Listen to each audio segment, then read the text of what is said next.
Emerson College Polling Weekly Podcast. Last week, Emerson Polling found AZ8 to be a toss-up for the seat vacated by Congressman Trent Franks. Joined now by Emerson Professor Spencer Kimball. Highly anticipated poll. Whole world watching this one, Spence. You got the data hot off the presses. What'd you find? Yeah, so literally the data just came in late last night. Remember, Arizona's got a time zone difference here with the East Coast. So we looked at the data, late last night, early this morning, and what we see is momentum is with the Republican candidate, Debbie Lesko. The previous poll that we had basically it's a toss-up, 46-45, based on rounding.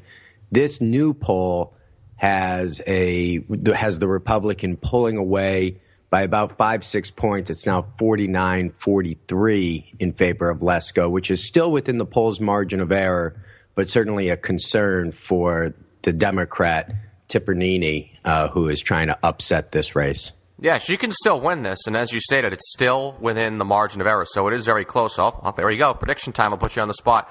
Last week it was a toss-up. This week, what do you say?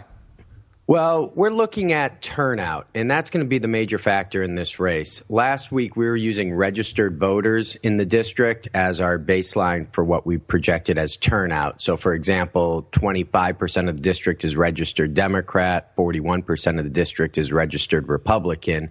But this week, we were able to monitor their vote, their early vote in Arizona, and it appears that the Republicans have a larger turnout, about 48%, and the Democrats are at 28%. And now using those numbers, that is where we see the race pulling away for the Republican. If the Democrat's going to have a chance, we're going to have to see tomorrow night these numbers deviate back to their normal mean, regress back to their mean, which would be Republican turnout would be light, Democratic turnout would be a little bit lighter than what it is right now, but the independent turnout would really click up a few notches, and that would be a big difference for the Democrat who's winning that that independent vote nearly 2-1. The question is how many people are going to come out on Election Day compared to the early voting that's taken place for the last couple of weeks. So when you say who's going to win tomorrow night, it's really going to be about who can get out their vote. And currently, the Republicans are going to get out their or are getting out their vote. So at this point, I would say it has gone from a toss-up to a lean Republican state based on everything that we've seen in the current voting patterns. So what I think is an underlying difference in the race between last week and this week is what we call the divisive primary hypothesis.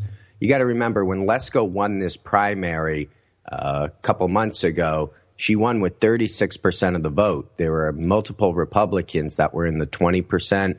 And what we've seen potentially in this last week is that base of the vote coming back into the party.